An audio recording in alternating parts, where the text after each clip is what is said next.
Martineau. Sa vulgarisation est d'une grande clarté. La controverse adore Richard. C'est comme ça. Alors, vous savez que, bon, il y a des Pères Noël un peu partout dans les centres commerciaux, mais c'est pas le même. Non, c'est pas le même. Il y en a plusieurs.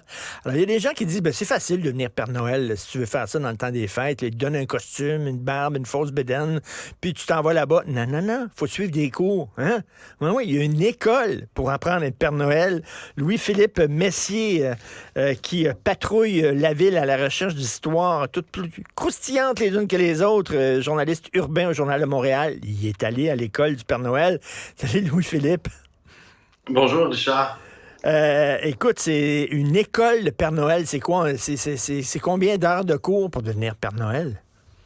Bien écoute, il y a plusieurs petites vidéos que les gens doivent écouter, c'est-à-dire qu'il y a des devoirs de l'étude à faire à la maison. C'est une journée entière sur place pour les tout nouveaux. Et ceux qui ont de l'expérience arrivent pendant l'après-midi et parlent avec les petits nouveaux. Donc la matinée est intégralement consacrée aux recrues qui ont c'est souvent des gens dans la soixantaine. Écoute, je l'ai souvent dit, là, mon père a été Père Noël pendant de nombreuses années. Il était membre de l'Association des Pères Noël du Québec. Je ne sais pas si ça existe encore. Est-ce que c'est eux autres qui chapeautent ces cours-là? C'est l'Agence des Pères Noël professionnels du Québec. Ça a changé. C'est la même compagnie depuis 1954, je crois. OK. Et c'est eux autres qui donnent des cours. OK, là, première question. Est-ce qu'on fait une sorte de filtrage? Là? Parce que, bien sûr, la peur des pédophiles, etc., est-ce qu'il y a des gens qui vont regarder un peu le passé de ces gens-là qui veulent être Père Noël? Il faut montrer patte blanche, judiciairement parlant, bien sûr, avant d'être embauché. Il y a aussi, bien sûr, des entrevues. Il faut s'assurer que les gens sont capables de s'exprimer convenablement, puisqu'ils vont devoir parler avec des enfants. Mais je n'ai pas assisté à tout ce processus de sélection. Là. Moi, j'étais là avec les heureux élus qui arrivaient. Et dès le matin, ils commencent vraiment par le commencement. Là. Ils expliquent qui est le Père Noël, d'où vient ce personnage, pourquoi il est important, quelles sont les caractéristiques à éviter pour bien l'incarner, comment placer son bonnet sur sa tête, comment s'habiller. Il y a un nombre assez impressionnant de détails dont il faut tenir compte pour bien jouer le rôle. Et j'imagine, là, avec notre époque, justement, où les parents sont un petit peu paranoïaques, peut-être avec raison, là, est-ce que la façon de tenir l'enfant aussi, est-ce que l'enfant s'assoit encore sur les genoux du Père Noël comme dans le temps? À ce qu'on me dit, habituellement, non. Mais ça peut arriver que des parents arrivent et déposent l'enfant sur les genoux du Père Noël. En général, je pense que le Père Noël ne va pas dire non, enlevez-le de là, mais habituellement, il y a une chaise juste à côté. OK. Parce que c'est plus confortable aussi pour le Père Noël de travailler quand on voit des centaines d'enfants les prendre l'un après l'autre sur ses genoux pour parler.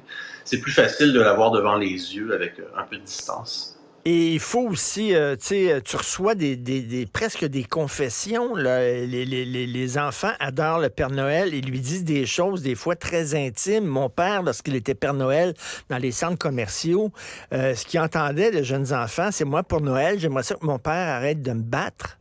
Qu'est-ce que tu fais, toi, comme Père Noël? Tu réagis comment? J'imagine on leur donne quelques trucs, justement, pour faire preuve d'empathie dans ces situations-là. Oui, on parle de plusieurs dizaines de questions que les enfants peuvent poser, des questions typiques avec des réponses typiques, mais aussi des cas plus difficiles. On apprend aussi beaucoup au Père Noël à ne pas se mêler d'un conflit, s'il y en a un. Okay. Une des recrues à côté de moi, c'est drôle, c'est un ancien chef de police des Laurentides, je ne veux pas le nommer, mais il a décidé pour sa retraite comme policier de devenir Père Noël. Et lui, il fallait bien que la patronne, Cathy Tremblay de l'agence, lui dise, là, tu n'es plus un policier. S'il y a une querelle, on ne s'en mêle pas, on n'essaie pas de... Le Père Noël ne doit pas essayer de jouer les arbitres. C'est un peu... On laisse ça aux lutins. Donc, même si les parents sont très désagréables avec les enfants, ça ne doit pas être le travail du Père Noël professionnel d'essayer d'intervenir. C'est le travail un peu des lutins ou des fois de la sécurité. Puis l'enfant, mettons, là, tu sais, qui parle que ses parents se chicanent, sont divorcés, s'entendent pas, etc. J'imagine que le Père Noël, il faut qu'il reste neutre là-dedans. Il faut qu'il l'écoute, mais avec empathie. Lui, il Mais est pas là pour... s'impliquer. c'est ça, il est là pour apporter un peu du réconfort, dire des paroles encourageantes, dire à l'enfant qu'il doit avoir confiance, aller parler à quelqu'un de confiance, ou toujours en restant neutre. Mais heureusement, c'est des choses qui arrivent, mais c'est relativement pas très fréquent que les enfants veulent surtout dire ce qu'ils veulent comme cadeau. Et est-ce que le Père Noël aussi peut dire, ben, tu sais, mettons, le petit gars qui arrive puis qui veut un cadeau très, très cher, est-ce que le Père Noël dit, ben, tu sais, je sais pas, on n'en fabrique plus dans mon usine ou quelque chose comme ça, tu sais, pour baisser un peu les attentes de l'enfant, là? Qu'est-ce qu'on fait dans ce temps-là? Écoute, il y a une chose qui a changé depuis l'époque de ton père, Richard, c'est l'arrivée des tablettes électroniques. Et l'arrivée aussi, depuis la pandémie, l'Agence des Pères Noël a une plateforme de rendez-vous et il faut inscrire son enfant pour avoir un rendez-vous à une heure précise. Donc, ça évite les fils monstres. OK. Et c'est pas tout. Quand on inscrit son enfant, on indique ce qu'il veut, ses accomplissements de l'année, Ah, ouais. son nom. Alors, le Père Noël a devant les yeux le nom de l'enfant, son âge, ce qu'il a OK, fait attends pendant une minute, là. Il y a des l'année. informations. Fait que là, il peut dire, hey, t'étais bon en mathématiques cette année. Le Père Noël est fier de toi. Puis là, le petit dit, my God, c'est vrai que le Père Noël, il sait des choses que tu sais, il a des pouvoirs spéciaux. Exactement. C'est très drôle. Ça, c'est Alors, nouveau. Ça, c'est nouveau. Donc, c'est comme une séance de vaccination. Donc, et tu choisis ta place, ton heure. Tu vas avoir, là, alors, ils vont dire à 2 heures dans tel centre commercial ou quelque chose comme ça, tu vas pouvoir avoir ta place avec le Père Noël. C'est un des bons côtés de la COVID. Ça a forcé tout le monde à s'adapter, y compris cette agence-là. Et ils vont pas arrêter les rendez-vous prévus d'avance parce que ça évite d'énormes problèmes de gestion de foule et d'enfants qui courent partout en attendant.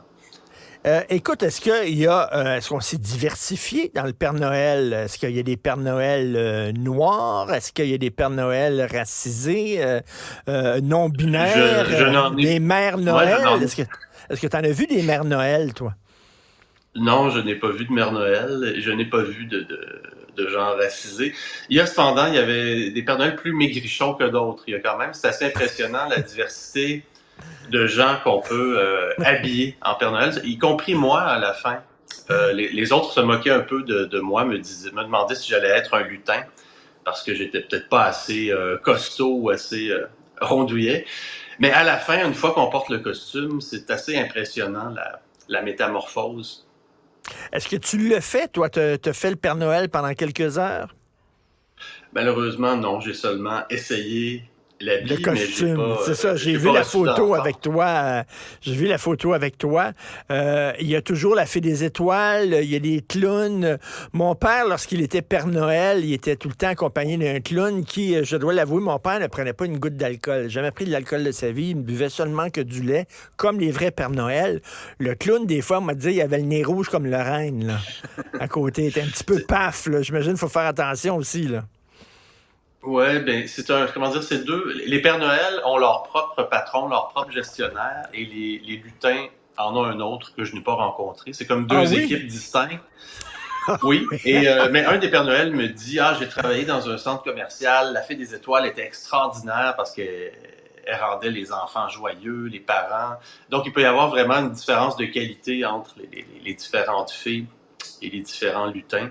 Et cela dit, tu parlais de boire quelque chose. Là, je parle pas d'alcool, mais une des consignes, si un Père Noël veut boire, par exemple, du Gatorade, oui. on ne doit pas pouvoir voir la marque pendant qu'il boit. Donc, il faut pas que sur les photos, il faut pas que les gens voient le Père Noël boire un produit X ou Y précis. Donc, on demande de le mettre dans un contenant neutre. Parce que ça fait pas réaliste un Père Noël qui est là et qui boit...